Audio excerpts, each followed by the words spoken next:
নমস্কার বন্ধুরা, আমি তোমাদের জন্য একটা ফিউশন তরকারি নিয়ে চলে এসেছি। হচ্ছে ফিউশন শিম বটি।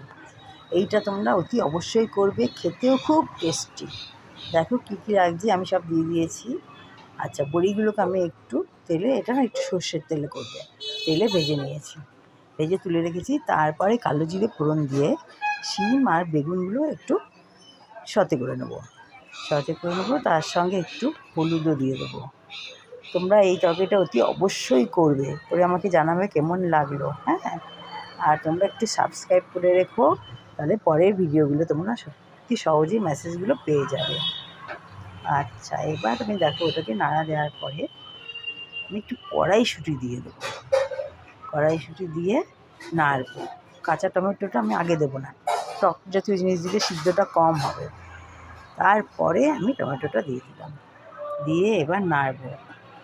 হ্যাঁ, নেড়ে তারপরে আমি নুন দেবো। এবার নুন দেবো, তাহলে সবজিগুলো একটু সেদ্ধ হয়ে যাবে।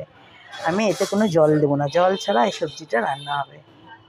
তারপরে আমি রসুন আর কাঁচা লঙ্কা পেস্ট করে রেখেছিলাম, সেইটা দিয়ে দিলাম। ওটা পরে দেবো, যেই সিদ্ধ হয়ে আসবে তখন দেবো, তাহলে রসুনের গন্ধটা থাকবে। দিয়ে ঢেকে রান্না করব।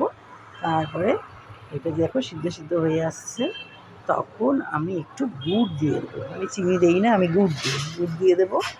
গুড় দিয়ে একটু নাড়াচাড়া করবো। নাড়াচাড়া করার পরে আমি নামাবার আগে বড়িগুলো ভেজে রেখেছিলাম, সেই বড়িগুলো আমি দিয়ে দেবো। হ্যাঁ, দিয়ে একটু ঢেকে রাখবো, তাহলে বড়িগুলো একটু সিদ্ধ হয়ে যাবে। বড়িগুলো সিদ্ধ হয়ে যাবে, তারপরে এটা নামিয়ে দেবো। আর একটু ধনেপাতা ছড়িয়ে নামাবো। এটা সাদা ভাতের সঙ্গে খুব ভালো যাবে। তোমরা আমাকে জানিও কীরকম লাগলো। হ্যাঁ, আচ্ছা, তোমরা সবাই ভালো থেকো। আমি এবার আসছি। আর এটা হচ্ছে ফিউশন শিম বটি। তোমরা ভালো থেকো। বাই।